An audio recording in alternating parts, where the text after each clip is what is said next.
যোৱা অক্টোবৰ মাহত ইয়াতে মই এটা পকা মিঠৈ বনোৱা মেচিন মই ইয়াতে বনাই পেলাই এইখন নামঘৰতে দিছিলোঁ আৰু এইখন নামঘৰৰ পৰাই তাগিদা দিছিলে।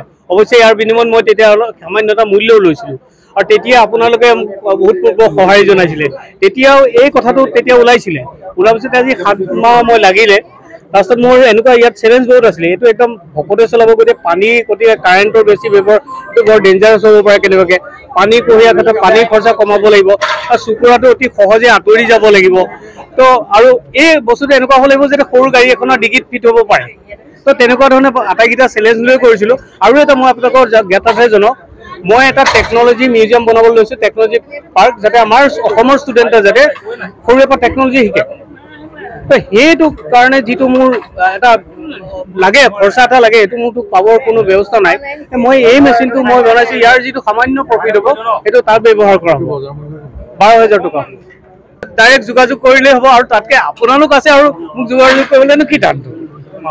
গোটেই ছাত্ৰ ছাত্ৰীয়ে যাতে এক্সপ'জাৰ ভিজিটটো ল'ব পাৰে। আৰু মই সেইটো আপোনাৰ দ্বিতীয়মান শ্ৰেণীৰ পৰা ইঞ্জিনিয়াৰিঙৰ লাষ্ট ইয়েৰ ষ্টুডেণ্টৰ কাৰণে চবৰ কাৰণে প্ৰযোজ্য হ'ব। গোটেই টেকন'লজি, এই টেকন'লজিবিলাক ধৰক আঙুলি এটাই কেনেকৈ ঘূৰালোঁ চব মই শিকাম, এভৰিথিং শিকাম আৰু দেখুৱাম।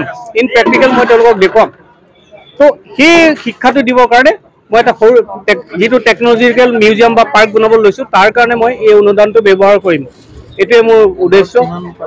5 কেজি, সেই সৰু চাইজটোৱে 5 কেজি পাৰে।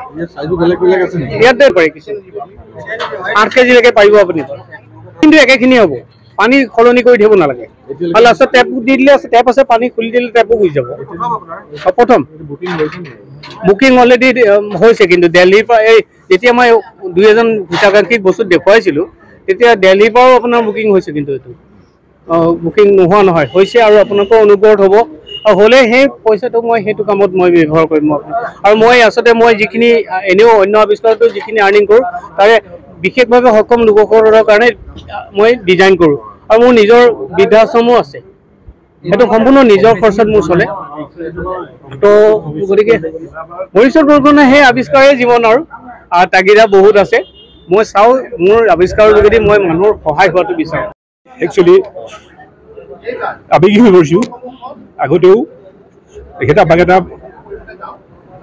আমাক এটা মেচিন আনি দিছিলে, যিটো মেচিনৰ দ্বাৰা আমি পকা মিঠৈ আমি বনাইছিলোঁ। আৰু সেইদিনাখনে তেখেতে আমাক আহি আমাৰ ৰাইজক ক'লে যে আমি এটা আপোনালোকক মানুহ মেচিন আনি দিম। আমি আজি সঁচাকৈ খুব আনন্দিত হৈছোঁ।